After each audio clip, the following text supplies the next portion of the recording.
చెప్తున్నారు. పురుషోత్తమ రెడ్డి గారు జర్నలిస్టు మన ఫోన్ లైన్లో ఉన్నారు. గుడ్ ఈవినింగ్ పురుషోత్తమ రెడ్డి గారు. రెండు పార్టీలు కాంగ్రెస్ కూడా 3 పార్టీలు తమ తమ మేనిఫెస్టోని విడుదల చేశాయి. ఎవరికి వాళ్ళు తమ మేనిఫెస్టోని సరే ఎవరికి వాళ్ళు మేము గతంలో హామీలను అమలు చేసాం, వాళ్ళు అమలు చేయలేదు, వీళ్ళు అమలు చేశారు అనేటువంటి క్లెయిమ్ చేసుకున్నారు. ఓవరాల్గా మేనిఫెస్టో మీద మీ అబ్జర్వేషన్ ఏంటి? పార్టీల మేనిఫెస్టోలు వీటి మీద. సార్ అందరికీ నమస్కారం. బేసిక్ గా రాజకీయ పార్టీలు ఇచ్చే మేనిఫెస్టో గురించి మాట్లాడే ముందు సుప్రసిద్ధ రాజనీతి శాస్త్రజ్ఞులు మకియావెల్లి ఒక స్టేట్మెంట్ ఇస్తాడు. మకియావెల్లి గుడ్ పొలిటీషియన్ అంటే ఎవరు అని ఒక నిర్వచనం చెప్పాడు. ఆయన మాటల్లో గుడ్ పొలిటీషియన్ అంటే అర్థం ఏంటంటే విపరీతంగా హామీలు ఇవ్వాలి, విపరీతంగా హామీలు ఇవ్వాలి. ఆ హామీలు చూసిన ప్రజలందరూ ప్రతి ఒక్క వ్యక్తి నా కోసం ఉందని అనుకోవాలట ఆ హామీల పత్రంలో. రేపు అధికారంలోకి వచ్చిన తర్వాత ఆ హామీలు అమలు చేయకపోతే ఏ హామీలు అమలు చేయారో తెలియనన్ని హామీలు ఇచ్చేవాళ్ళంట. అర్థమవుతుందా?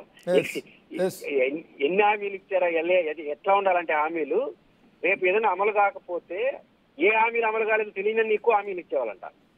ఫైనల్ గా క్రైటీరియా ఏంటంటే హామీలు అమలు కాదంట, హామీలు జనం నమ్మాలట. అంటే గుడ్ పొలిటీషియన్ కి ఆయన నిర్వచనం ఇచ్చాడు మకియావెల్లి. అంటే ఇట్లుంటారు గుడ్ పొలిటీషియన్ అంటే అర్థం ఏంటంటే హామీలు ఎక్కువ ఉండాలి, అమలు కాకపోతే కన్ఫ్యూజ్ అయిపోవాలి. ఈ హామీల క్రైటీరియా ఏంటంటే అమలు కాదు, జనం నమ్మాలి, అంటే ఓట్లు గెలవాలి కదా. ఇది మకియావెల్లి కొన్ని సమస్యలు చెప్పిన మాట. ఇప్పుడు మన రాజకీయ పార్టీలు దాన్ని తూచా తప్పకుండా పాటిస్తున్నాయి. First point.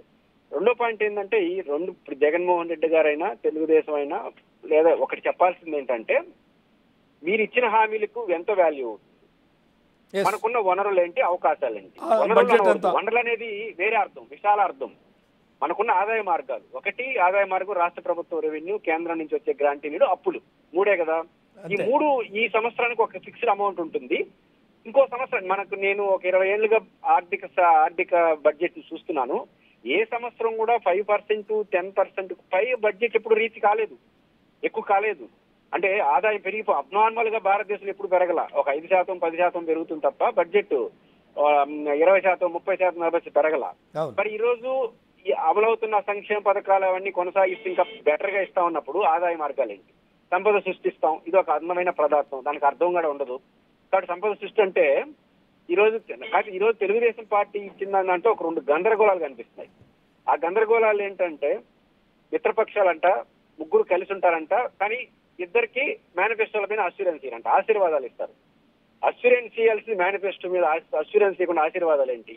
ఇప్పుడు బీజేపీ, తెలుగుదేశం అండ్ వీళ్ళు జనసేన వాళ్ళు కలిసి 3 ప్రజలకు అష్యూరెన్స్ ఇవ్వాలి.